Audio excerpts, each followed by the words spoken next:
Selamat pagi bagi kita semua. Seluruh presbiter bertugas menyambut dengan penuh sukacita keikutsertaan jemaat dalam ibadah hari Minggu ke-13 sesudah Pentakosta di Jemaat GPIB Immanuel Samarinda.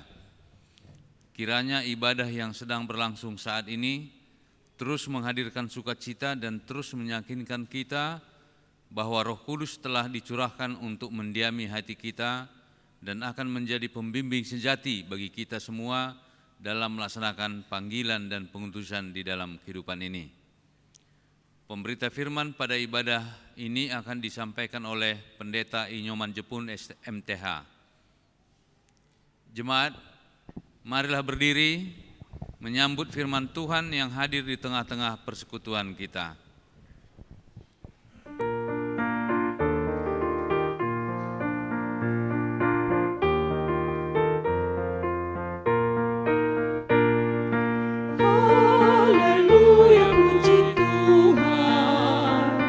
Puji Dia Maha Kuasa, Sang Pencipta alam raya dan segala isinya, dan segala yang bernafas. Puji Dia yang di surga, Dia memberikan nafas bagimu. Haleluya, puji Tuhan selamanya.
Haleluya, puji Tuhan, puji Dia Maha Kuasa.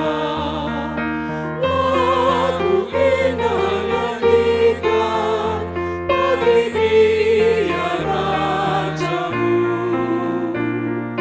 Kasih dan kemurahan-Nya diberikan bagi kita. Bersyukurlah pada Dia Tuhanmu. Haleluya, puji Tuhan selamanya. Saudara jemaat Tuhan, pertolongan kita adalah dalam nama Tuhan yang menjadikan langit dan bumi. Amin,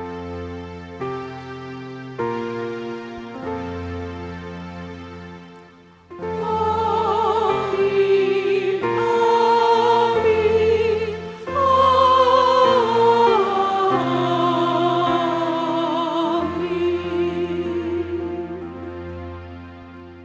Tuhan telah menciptakan aku sebagai permulaan pekerjaannya, sebagai perbuatannya yang pertama-tama dahulu kala.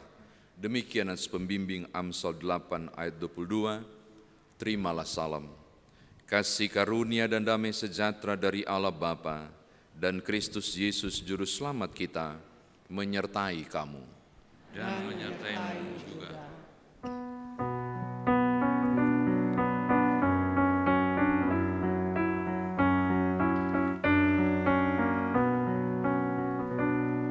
Besar dan ajaib segala karyamu,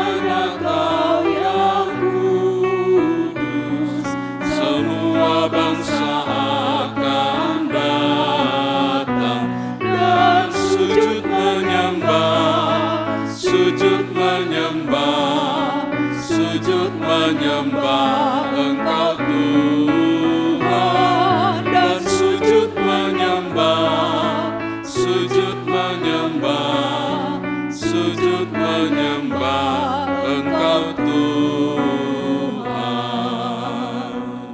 Silakan duduk.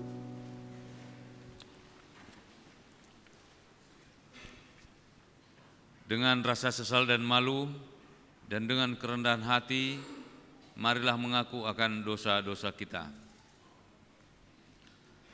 Kasihanilah kami, ya Allah, menurut kasih setiamu. Hapuskanlah pelanggaran kami menurut rahmat-Mu yang besar. Bersihkanlah kami seluruhnya dari kesalahan kami, dan tahirkanlah kami dari dosa kami.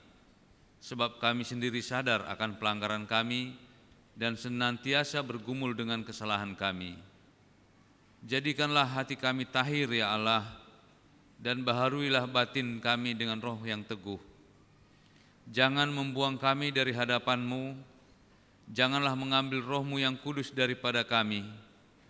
Bangkitkanlah kembali pada kami kegirangan karena selamat yang daripada-Mu, dan lengkapilah kami dengan roh kerelaan. Demikianlah pengakuan kami, dengarlah ya Tuhan.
Umat Tuhan, Roma pasal 11 ayat 36 berkata, sebab segala sesuatu adalah dari Dia, dan oleh Dia, dan kepada Dia. Bagi Dialah kemuliaan sampai selama-lamanya. Amin. Berdasarkan firman Tuhan ini dan sebagai pelayan Yesus Kristus, kami memberitakan bahwa pengampunan dosa telah berlaku dalam nama Bapa dan Anak dan Roh Kudus. Syukur pada Tuhan. Amin.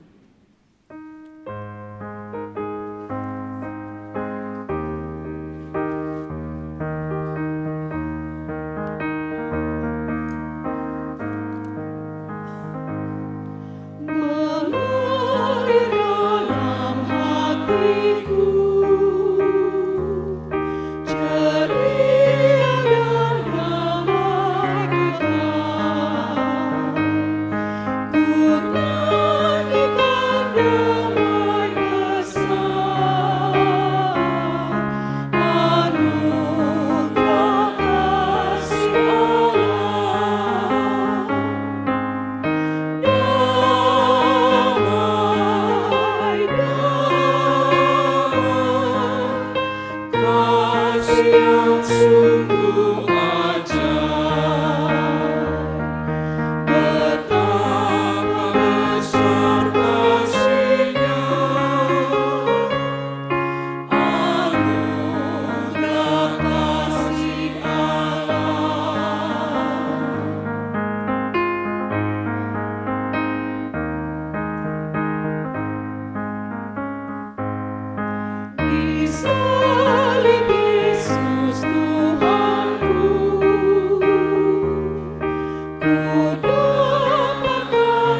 yang sungguh ajaib.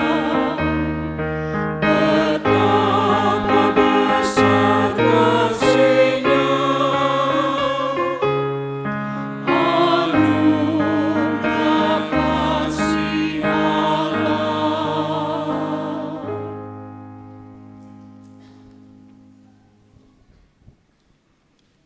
Saudara, setiap orang yang diampuni dosanya mengalami kehidupan baru. Karena itu mari berdiri untuk mendengarkan perintah hidup baru. Bagi setiap orang yang mengalami hidup baru karena pengampunan dosa dari Allah, bukalah kitab suci saudara. Mazmur 105 ayat 1 dan ayat yang kedua adalah perintah hidup baru pekan ini. Mazmur 105 ayat 1 dan ayat yang kedua, perintah hidup baru berbunyi demikian. Bersyukurlah kepada Tuhan, serukanlah namanya, perkenalkanlah perbuatannya di antara bangsa-bangsa. Bernyanyilah baginya, bermazmurlah baginya, percakapkanlah segala perbuatannya yang ajaib. Demikian perintah hidup baru. Roh Kudus menolong kita mewujudkan kemuliaan Allah dalam seluruh hidup dan kesaksian kita di dunia.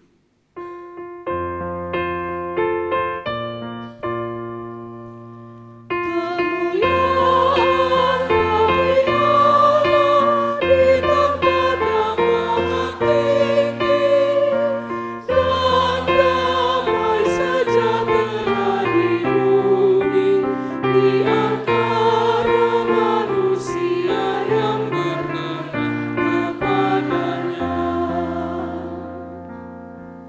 Silakan duduk.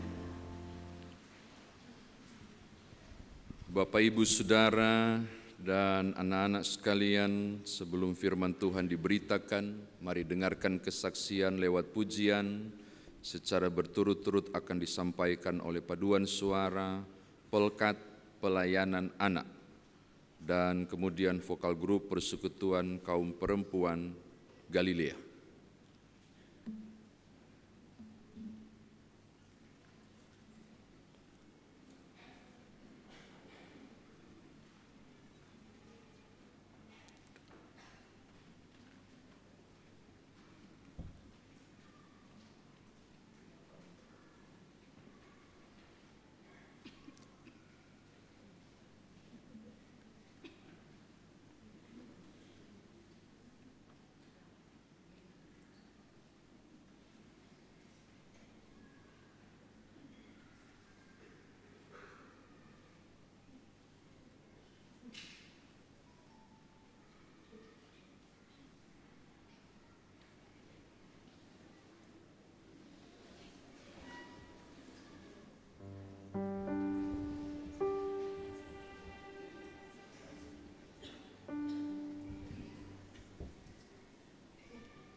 Mari berdoa, Bapak Ibu. Saat ini, ya Bapa, dalam Kristus Yesus, kami siap mendengarkan firman-Mu. Diamkanlah suara dalam hati kami, kecuali suara Tuhan. Kami mohonkan hikmat, anugerahkanlah untuk kami, dan bukalah rahasia kebenaran firman-Mu bagi kami, agar kami mengerti dengan benar sesuai dengan mau Tuhan. Dan Roh Kudus, doronglah setiap kami yang sudah mengerti firman untuk mengerjakannya. Terpujilah nama-Mu, berfirmanlah. Demi Yesus Kristus, firman yang telah menjadi manusia, kami berdoa. Amin. Mari berdiri untuk mendengarkan firman Tuhan yang dibaca dari Alkitab. Haleluya. Haleluya, haleluya, nama Tuhan terpujilah. Haleluya, haleluya, nama Tuhan terpujilah. Bacaan Alkitab hari ini dari Surat Kidung Agung, pasal 2, ayat yang ke-8 sampai yang ke-13. Kidung Agung pasal 2, ayat 8 sampai yang ke-13, yang menyatakan, "Dengarlah, kekasihku, lihatlah ia datang, melompat-lompat di atas gunung-gunung, meloncat-loncat di atas bukit-bukit. Kekasihku serupa kijang atau anak rusa. Lihatlah ia berdiri di balik dinding kita, sambil menengok-nengok melalui tingkap-tingkap dan melihat dari kisi-kisi. Kekasihku mulai berbicara kepadaku, bangunlah manisku, jelitaku, marilah. Karena lihatlah, musim dingin telah lewat, hujan telah berhenti dan sudah lalu. Di ladang telah nampak bunga-bunga, tibalah musim memangkas, bunyi tekukur terdengar di tanah kita. Pohon ara mulai berbuah, dan bunga pohon anggur semerbak baunya. Bangunlah, manisku, jelitaku, marilah." Demikian pembacaan Alkitab.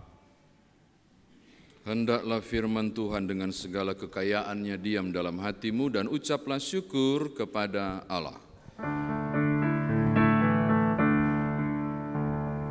Kepadamu puji-pujian, pada syukur dan kemuliaan, Bapa, Putra, dan Roh Kudus, sampai kekal dan abadi. Silakan duduk. Shalom Bapak Ibu. Bolehkah dengan senyum memberi salam kanan kiri muka belakang, katakan damai sejahtera bagimu, untuk berbagi sukacita di hari Minggu, hari Tuhan ini.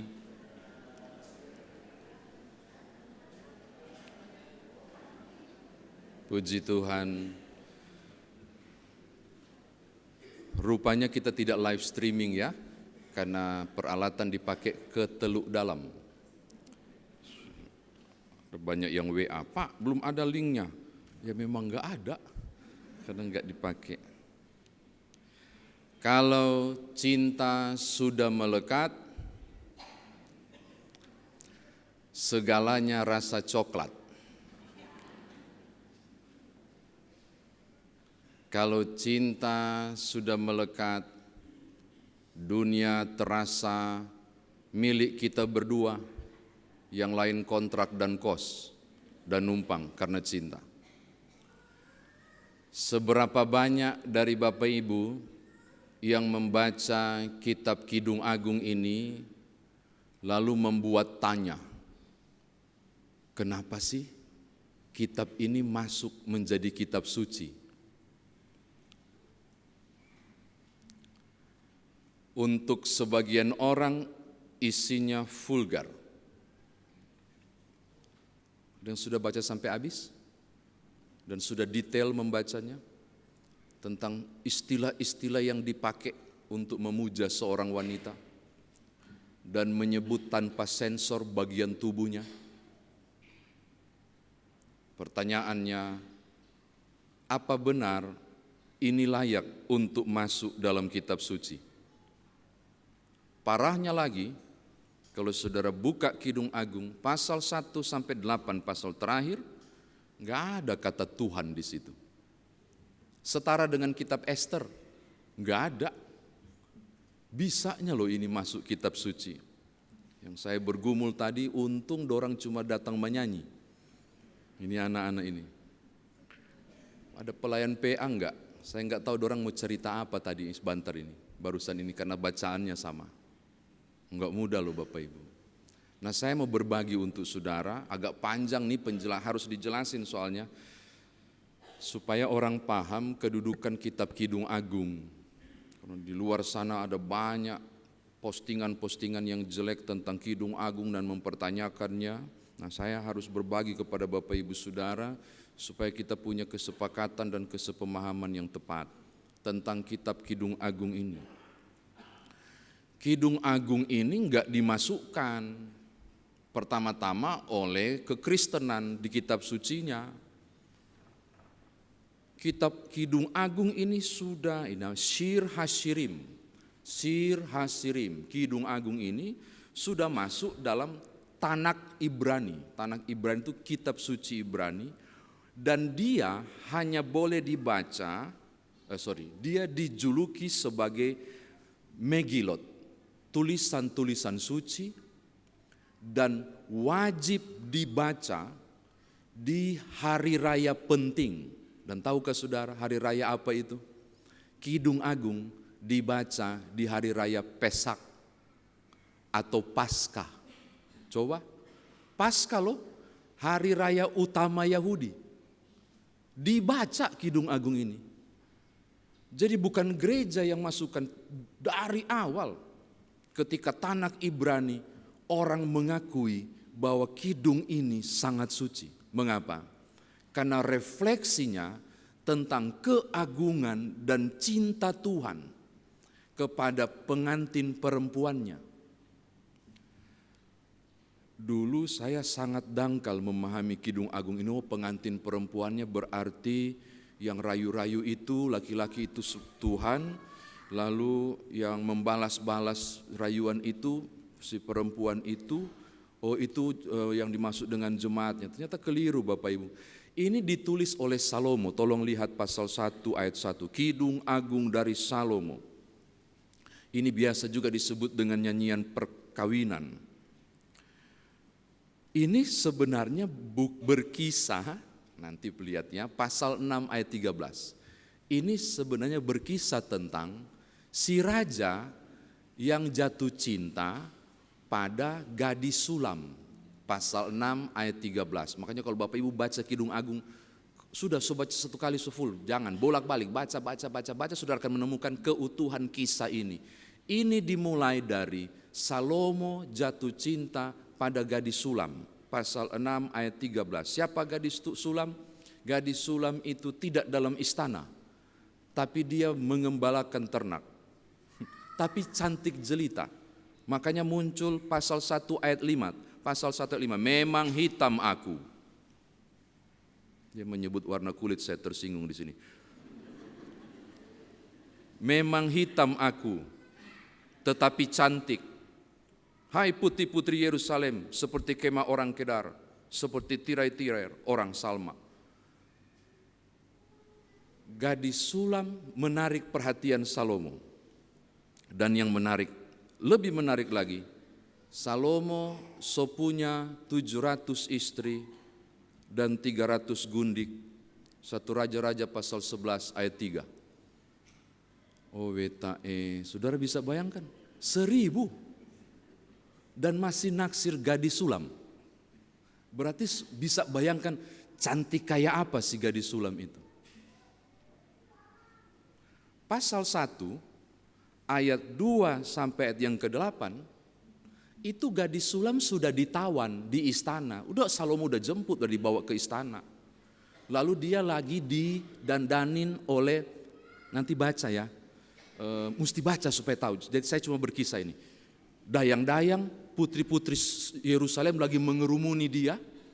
Lalu putri-putri Yerusalem mulai membujuk dia dan menyampaikan berbagai hal tentang betapa laki-laki yang akan meminangmu ini sangat gagah, kaya, bla bla bla. Dia bilang, asal kalian tahu, nanti Bapak Ibu akan temukan di pasal yang ke-5. Dia cuma setia pada kekasihnya.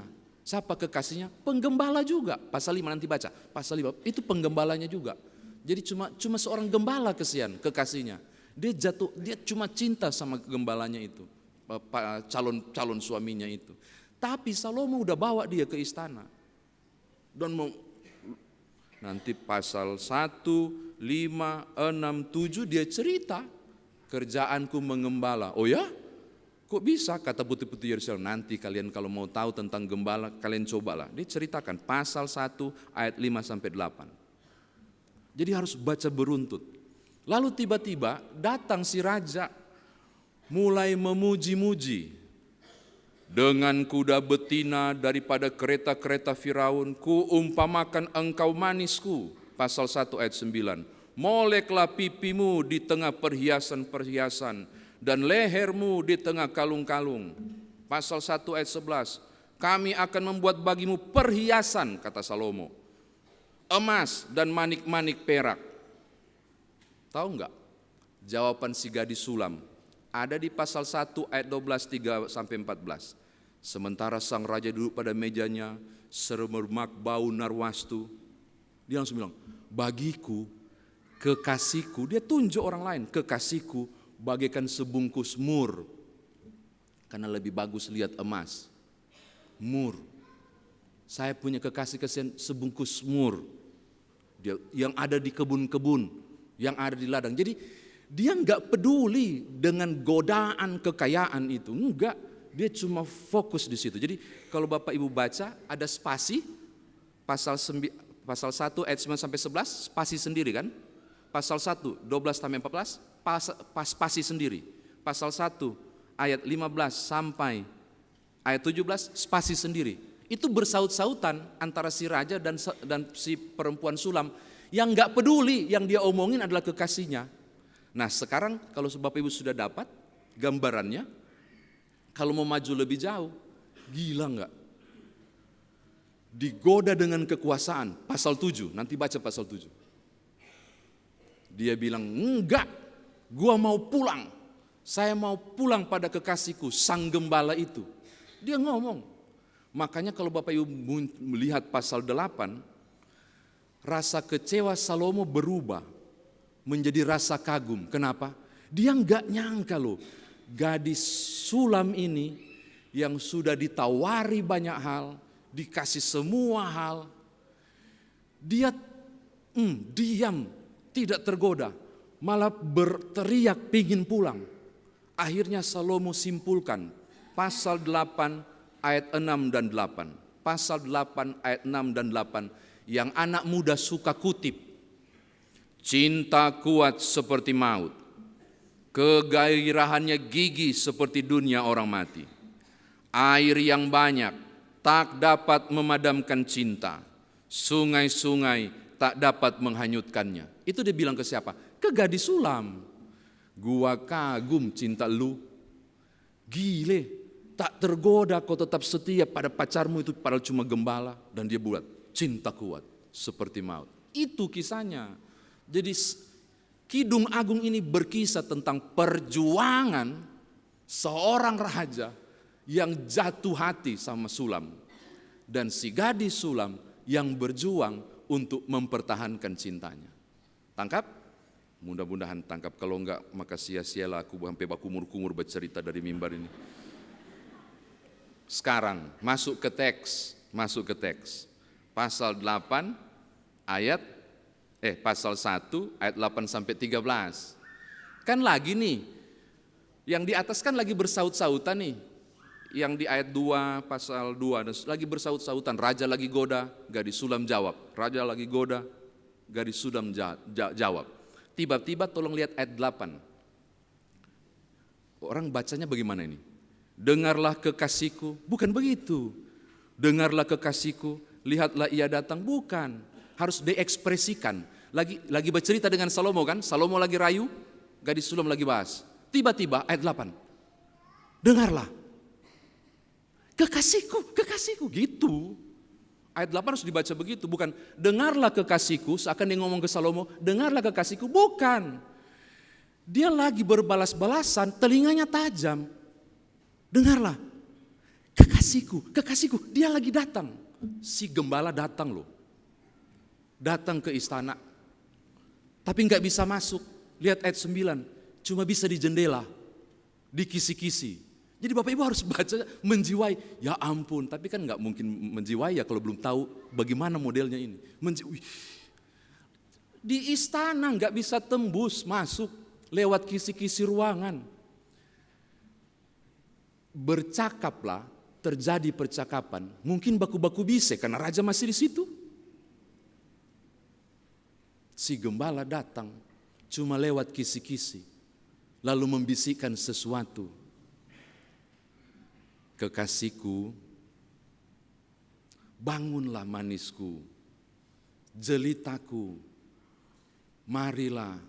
Oh Tuhan, ini meleleh kalau semua perempuan mendengarnya.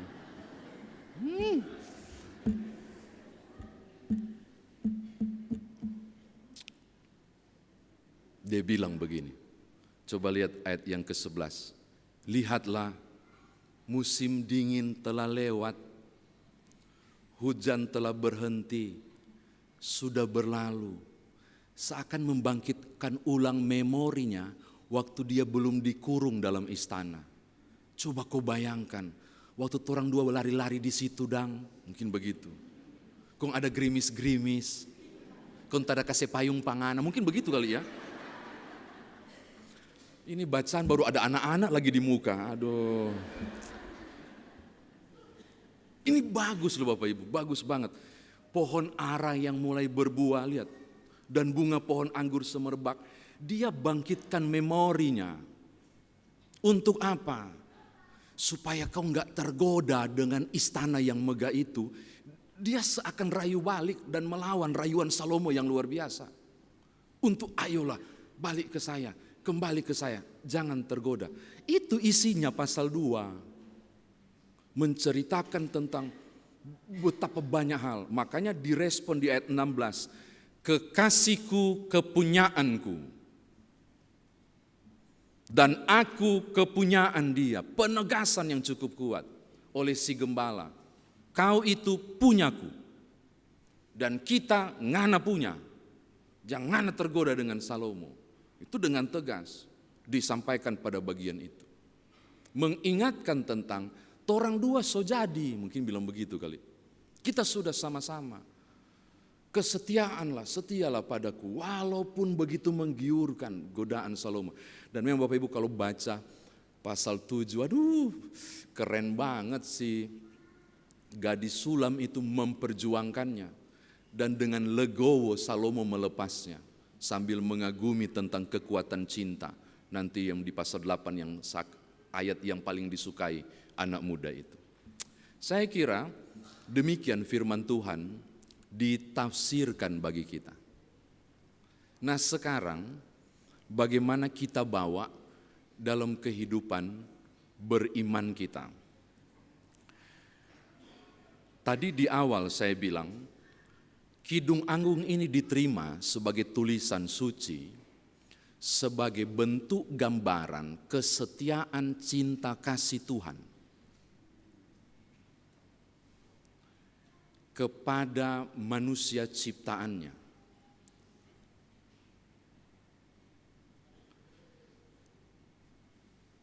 Posisi Tuhan di mana? Ada yang bilang di gadis sulam yang setia. Saya kok merasa bukan. Justru kesetiaan Tuhan ada di si gembala.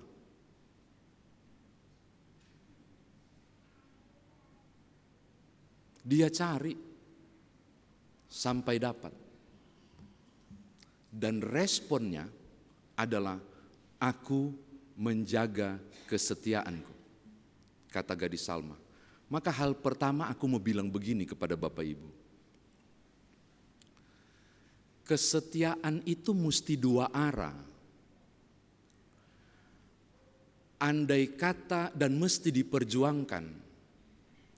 Andai kata gadis Sulam setia, si gembala menyerah karena sudah di istana dia punya maitua dan sudahlah nggak perlu diperjuangkan. Tidak ada ending yang bagus di pasal 8. Kedua, kalaupun sang gembala memperjuangkannya, tapi gadis Sulam terlena pada kekayaan istana, tidak ada pasal 8 yang mengisahkannya. Makanya kesetiaan itu harus dua arah. Saya nggak bicara suami istri, bukan Bapak Ibu.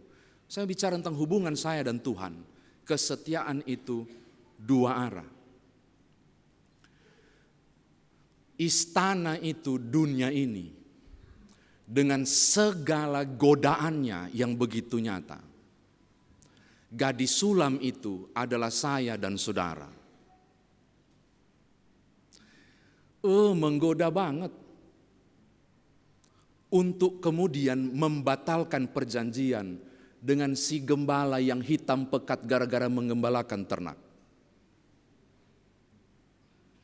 Dan tahukah saudara, bagian tugas si penggembala ternak itu sudah dilakukan.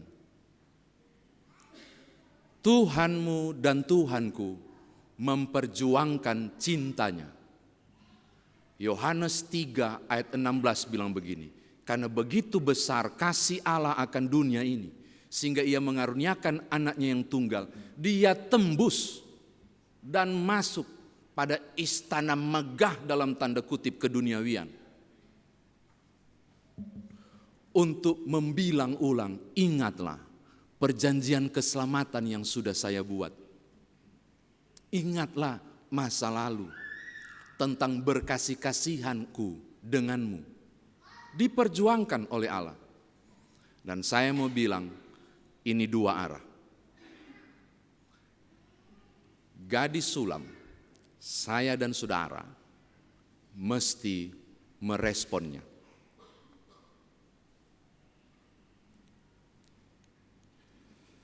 Nanti di googling ya, penemuan antibiotik di masa perang dunia pertama ya, masa itu. Penemuan itu menjadi luar biasa Bapak Ibu, mengurangi jumlah kematian dalam perang. Itu waktu itu belum disebut antibiotik. Sampai sekarang itu penemuan itu punya efek besar yang menyembuhkan banyak penyakit pada virus dan bakteri manapun yang dikalahkan karena antibiotik itu. Dan itu menjadi anugerah luar biasa bagi dunia. Tapi tahukah saudara, barang itu ada di apotik. Saya lagi sakit, barang itu disediakan untuk saya sembuh. Bukan apotik yang datang, karena tugas penemuan berakhir di situ. Tugas saya adalah menjemputnya, menebus resep, dan meminumnya. Lalu saya disembuhkan. Mesti dua arah. Jangan pernah bermimpi engkau berkata, Juru selamatku telah menebus aku begitu rupa.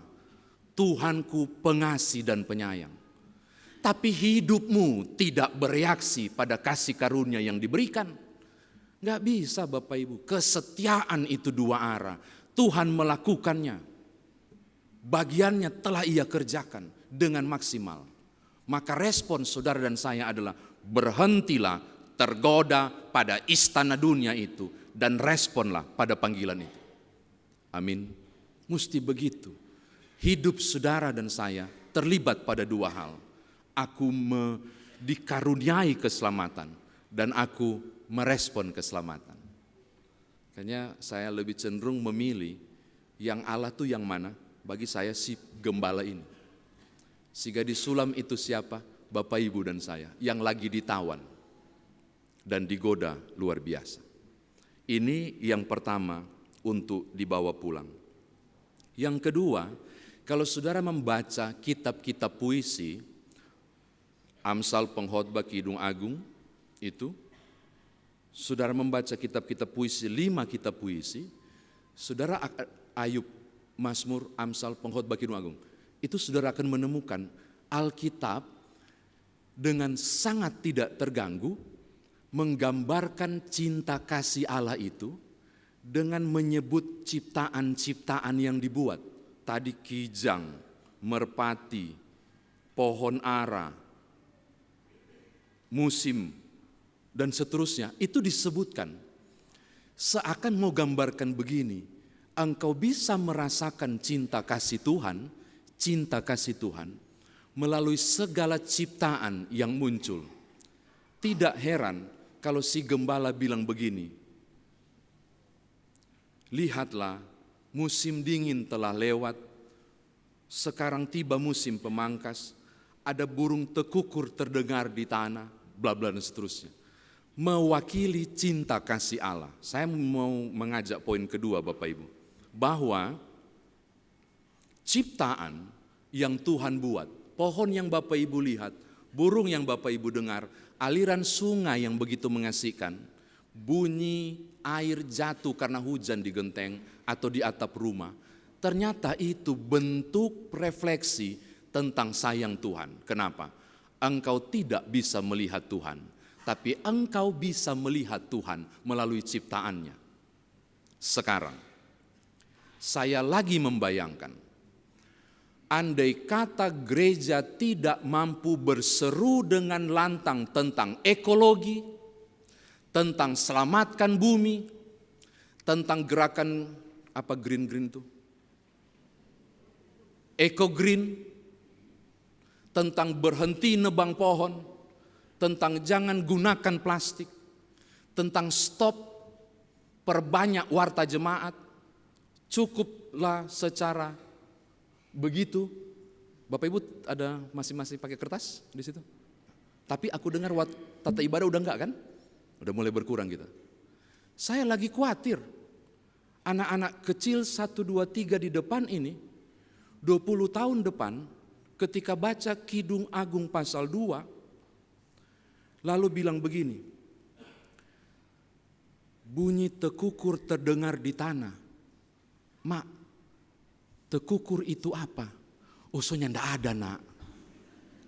So mati di zaman mama, so tampias dorang. Coba, akan jadi loh. Betul. Merpatiku di celah-celah batu. Merpati itu apa mak? Itu dulu airlines, tuh pesawat dang itu. Nggak bisa. Nggak ada bisa dikasih contoh. Pohon itu apa? Itu rupa yang di meja itu pohon plastik, tapi yang dulu itu pohon hidup. Oh, boleh bajalang? Bukan, pokoknya hidup. Nggak mengerti dorang. Tidak bisa, kenapa? Nggak ada lagi. Bayangkan kitab suci dengan sangat gampang menggambarkan dan mencontohkan kehadiran Allah melalui ciptaan. Gereja tidak bisa bercerita tentang Allah melalui ciptaan kalau mulai sekarang gereja tidak berbicara tentang lantang mengenai ekologi dan selamatkan bumi. Gereja harus berteriak pada pemerintah untuk hal-hal ini. Mesti begitu. Dan mesti mulai berseru seperti itu. Kalau tidak, Kidung Agung ini tidak mungkin dimengerti. Bapak Ibu lihat saya begitu bikin saya seram dan takut. Aku salah bicara kah? Betul kan saya ngomong tuh? Harus sampai ke titik itu. Kita harus sampai ke titik itu. Untuk buat dunia mengerti bahwa kehadiran Allah dapat dinikmati melalui ciptaannya. Terakhir, ada seorang anak muda, nona-nona, bertamu karena ada kepentingan apa gitu berhubungan dengan gereja, ke rumah. Kebenaran tinggal oma di situ. Dia tinggal dengan cucunya pun sudah kerja. Ternyata mau yang ditemui cucunya tapi belum balik kerja.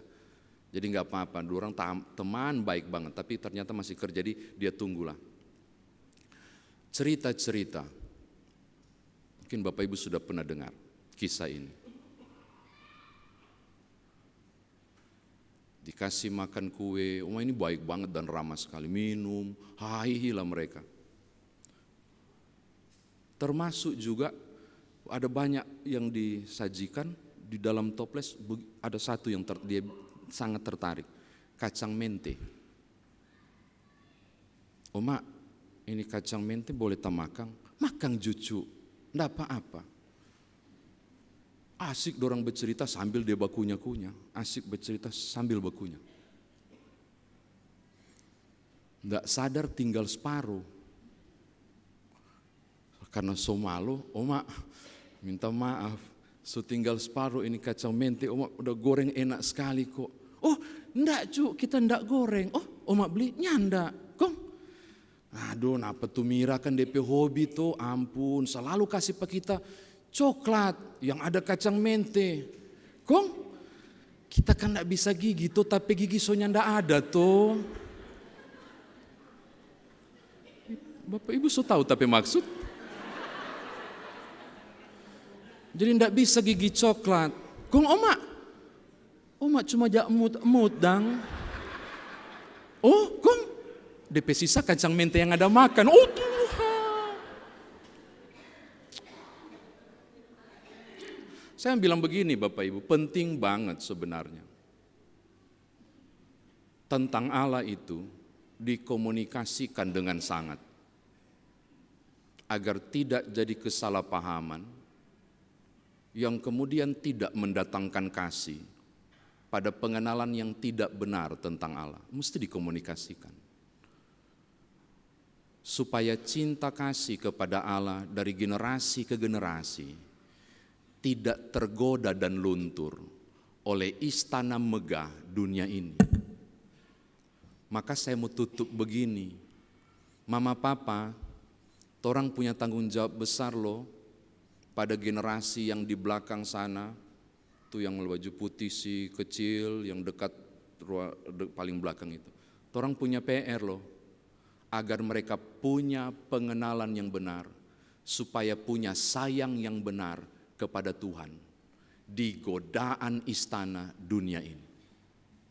Mulailah memperkenalkan Tuhan dan jangan buat mereka cari di media lain. Dunia digital menawarkan banyak kemudahan, tapi juga banyak kesesatan. Dan mesti torang kawal, supaya ke depan dikurung pada godaan istana ini sekalipun.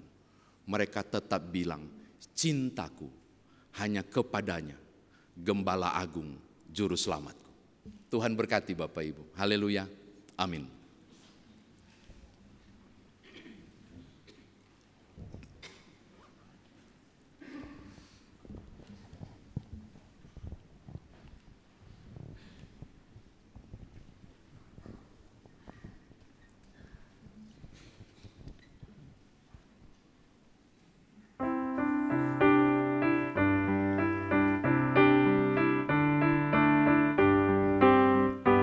Burung-burung mulai berkicau merdu, melakukan tembang di pagi teduh.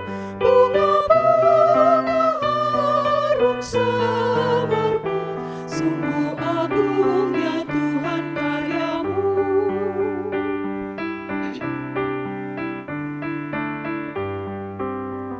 Surya pagi mulai bersinar cerah, menerangi lembah yang indah bermain di angkasa langit purnama. Sungguh agung ya Tuhan karyamu.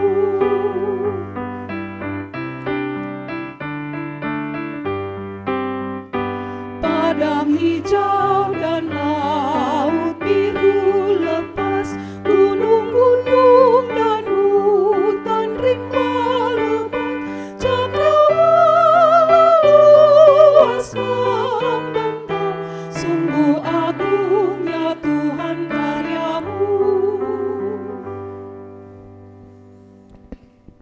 nama Tuhan mari berdiri bersama dengan seluruh orang percaya di segala tempat dan abad. Mari ikrarkan pengakuan iman rasuli dengan hati dan mulut serta sikap sempurna. Masing-masing saudara berkata, aku percaya kepada Allah, Bapa yang Maha Kuasa, Khalik langit dan bumi, dan kepada Yesus Kristus anaknya yang tunggal Tuhan kita, yang dikandung daripada Roh Kudus, lahir dari anak darah Maria, yang menderita di bawah pemerintahan Pontius Pilatus, disalibkan, mati dan dikuburkan, turun ke dalam kerajaan maut.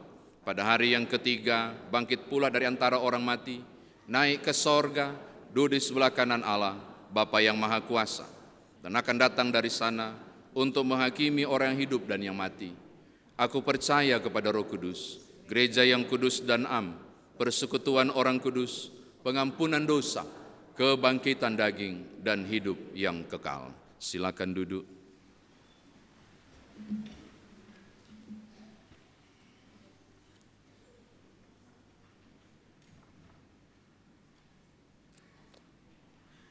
Saudara, kita masuk dalam doa syafaat.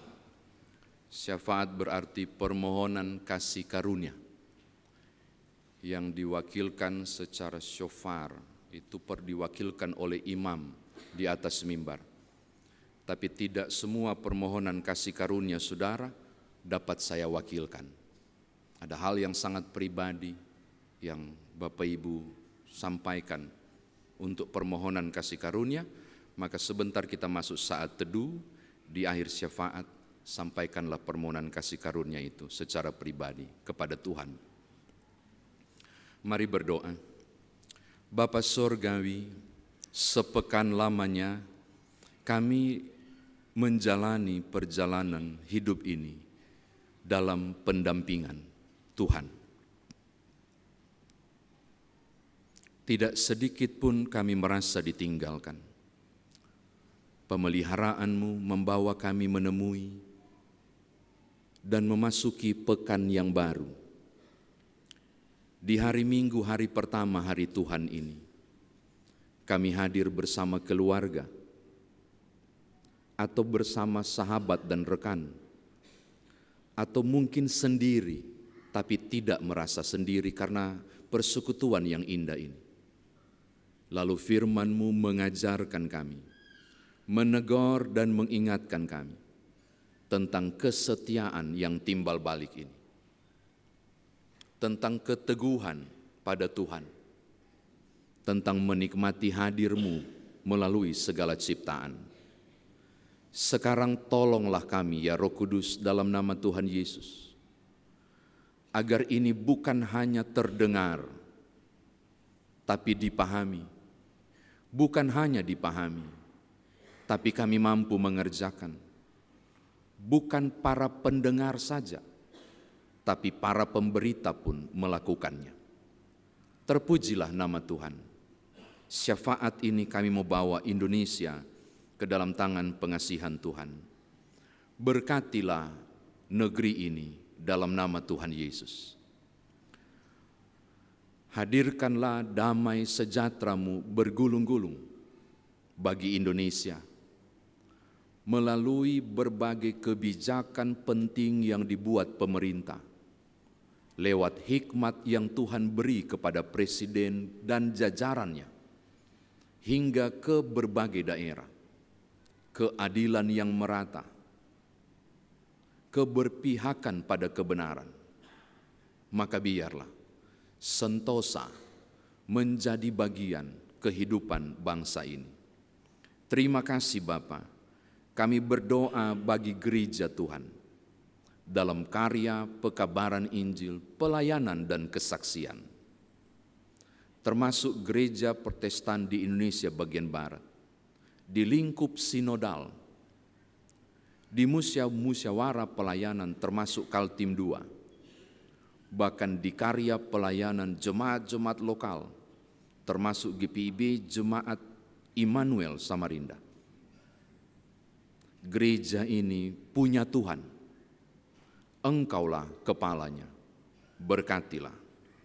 Termasuk persiapan pelaksanaan kegiatan persidangan sinode tahunan 2022 di Samarinda, dan Kaltim 2 menjadi tuan dan nyonya rumah untuk menyiapkan segala sesuatu.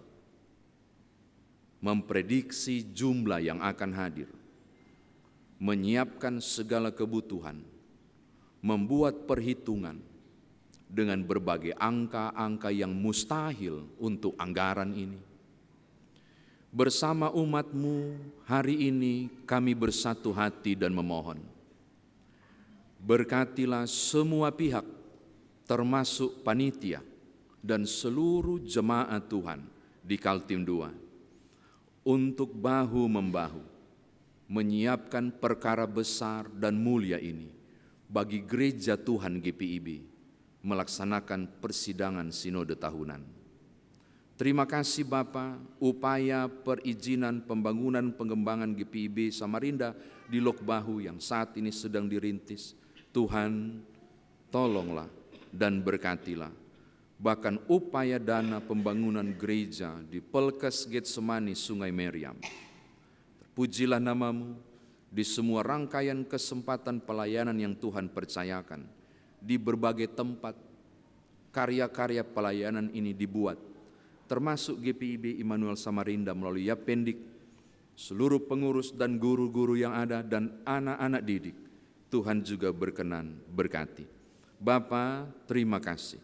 Seluruh proses peribadahan menuju pelembagaan Bajem Teluk Dalam yang sedang dilakukan saat ini, kami mau bawa dalam tangan kasih Tuhan. Di syafaat ini hamba berdoa untuk mereka yang sedang sakit, baik dirawat di rumah maupun di rumah sakit, yang saat ini barangkali mengalami beberapa titik putus asa karena hebatnya kondisi sakit yang dialami. Beberapa mulai lelah menjalani kondisi yang tak mudah ini. Untuk mereka ya Tuhan, di ruangan ini kami memohon dalam nama Tuhan Yesus, siapapun mereka, jamalah, pulihkanlah, sembuhkanlah. Berkati para dokter tenaga medis, makan minum obat-obatan yang digunakan. Kuduskanlah menurut kasih karunia-Mu. Pakailah itu menjadi alat Tuhan mendatangkan mujizat kesembuhan. Di atas segala sesuatu itu, bukan hanya kesembuhan kami mohonkan untuk mereka, tapi anugerahkan dan curahkanlah roh damai sejahtera-Mu dalam hidup mereka yang terbaring lelah dalam kondisi sakit. Karena kami percaya damai sejahtera mendatangkan sukacita. Sukacita membuat kegembiraan. Dan hati yang gembira juga adalah obat yang manjur. Terpujilah nama-Mu. 1 pekan akan kami lewati dengan banyak hal. Usaha, pekerjaan, dan bisnis. Berbagai upaya sedang dilakukan. 1 pekan ini, hamba berdoa dalam nama Tuhan Yesus. Bukalah tingkap berkat-Mu ya Tuhan. Di tiap kepala yang sedang tertunduk dalam syafaat ini. Di usaha kerja, di bisnis besar kecil yang dibuat. Biarkanlah kami tidak pernah mengalami sepi berkat. Sebaliknya 1 pekan ini Tuhan buat kami berhasil dan berkecukupan. Di atas segala sesuatu buatlah kami mengerti, kami sangat tergantung pada Tuhan. Kami butuh Engkau, supaya segala hal yang kami kerjakan 1 pekan ini pun berhasil karena Tuhan. Termasuk sekolah, pendidikan anak-anak kami, dan masa depan mereka. Terbanglah mereka bagi Raja Wali, menggapai masa depan yang Tuhan sediakan. Dalam berbagai upaya mereka di bangku pendidikan, mencari pekerjaan, bahkan juga pasangan hidup. Oh Tuhan, tolonglah turun-temurun kami. Hamba berdoa pula dan menyerahkan beberapa kondisi tertentu yang sedang dialami umat-Mu yang melipat tangan dan tertunduk ini dalam syafaat. Beberapa soal dan pergumulan hidup beberapa perkara yang sulit yang sedang dialami, termasuk duka cita, hiburkanlah dalam nama Tuhan Yesus.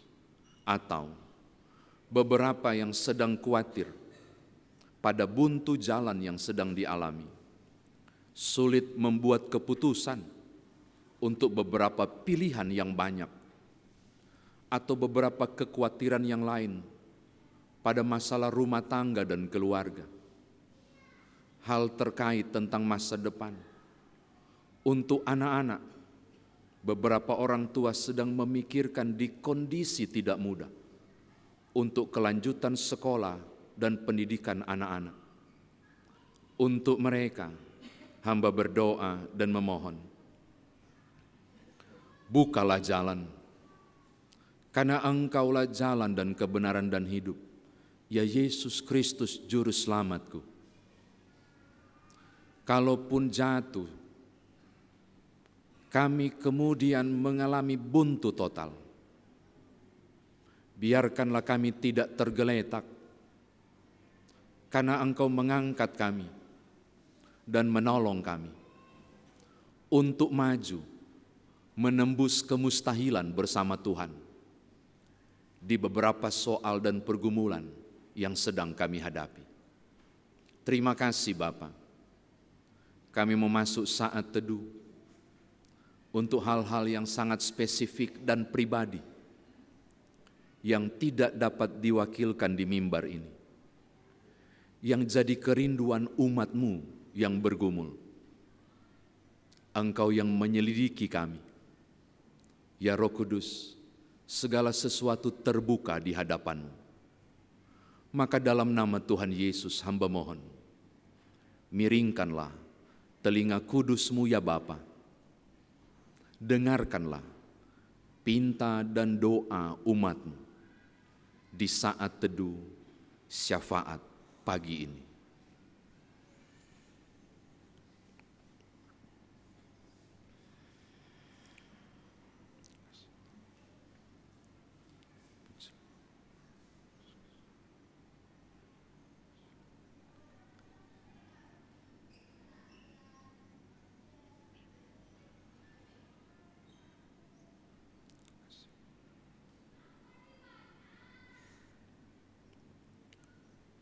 Bapa, terima kasih, terpujilah nama-Mu. Kami percaya pokok doa khusus dan umum ini telah naik dalam kekudusan-Mu. Engkau akan membuat segala sesuatu indah pada waktunya. Kami akan pulang dan keluar dari gedung gereja ini dengan kepala yang tegak, dengan pengharapan yang kokoh, pada iman yang teguh, bahwa sekali-kali Engkau tidak membiarkan kami berjalan sendiri. Ya Tuhan, dalam pengasihan-Mu kami mohon, peliharalah kami dalam kasih Tuhan Yesus Kristus Juru Selamat yang telah mengajar kami berdoa. Bapa kami yang di sorga, dikuduskanlah nama-Mu, datanglah kerajaan-Mu, jadilah kehendak-Mu di bumi seperti di sorga. Berilah kami pada hari ini makanan kami yang secukupnya, dan ampunilah kami akan kesalahan kami, seperti kami juga mengampuni orang yang bersalah kepada kami. Dan janganlah bawa kami ke dalam pencobaan, tetapi lepaskanlah kami daripada yang jahat.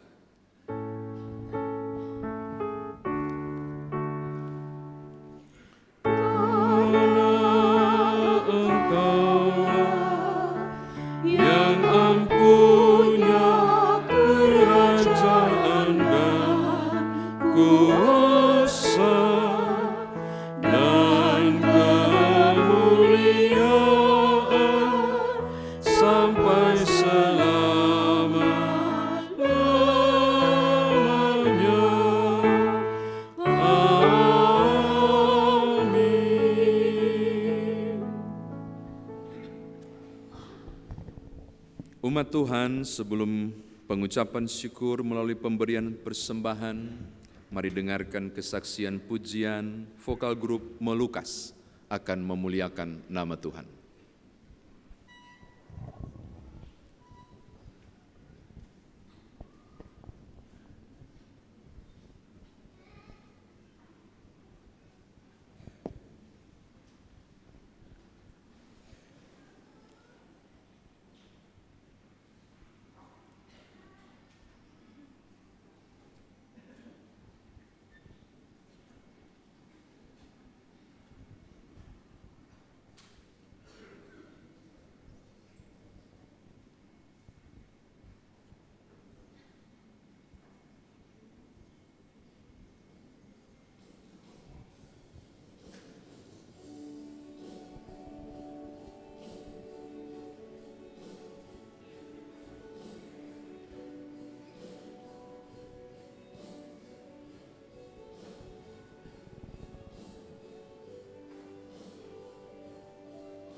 lebih dari yang telah ku pinta, lebih dari yang telah ku fikirkan. Semuanya Engkau sediakan dalam hidupku.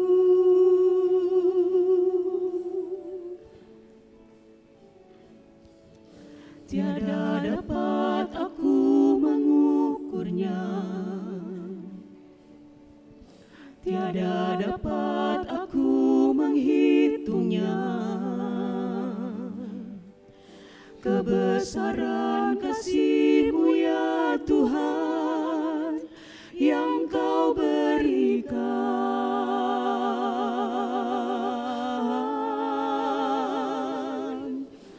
Ku bersyukur padamu, kasih-Mu lebih dari hidup. Tiada yang seperti-Mu, Kau pemberi hidupku. Ku bersyukur padamu, sebab Engkau yang mengasihiku. Kau jadikan hidup ini lebih indah dan lebih berharga.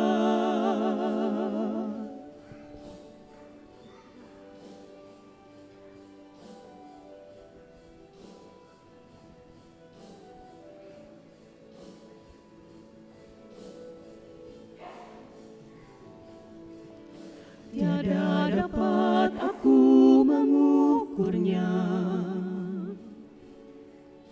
tiada dapat aku menghitungnya. Kebesaran kasih-Mu ya Tuhan yang Kau berikan.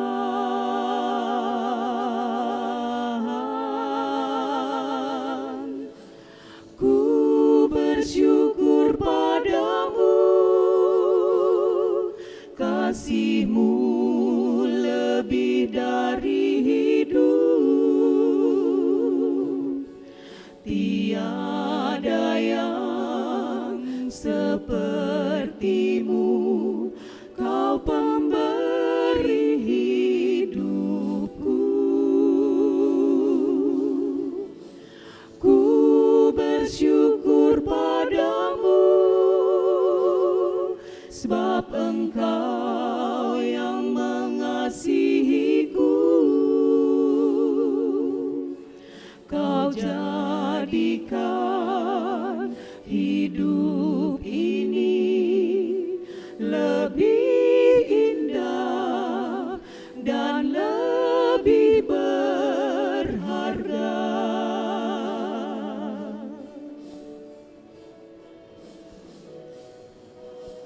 Ku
Jemaat, marilah kita mengucap syukur kepada Tuhan dengan memberi persembahan kepadanya. Dengarlah firman-Nya 1 Tawarik 29 ayat 11 yang menyatakan, "Ya Tuhan, Engkaulah yang punya kebesaran dan kejayaan, kehormatan, kemasyuran, dan keagungan. Ya, segala-galanya yang ada di langit dan di bumi. Ya Tuhan, Engkaulah yang punya kerajaan dan Engkau yang tertinggi sebagai pemimpin melebihi segala-galanya." Dan pada ibadah minggu ini diadakan persembahan gereja mini untuk bantuan gereja-gereja. Diinformasikan kepada jemaat bahwa jemaat dapat memberikan persembahan melalui QRIS dengan cara scan QR kode yang telah ditempelkan di bangku-bangku jemaat.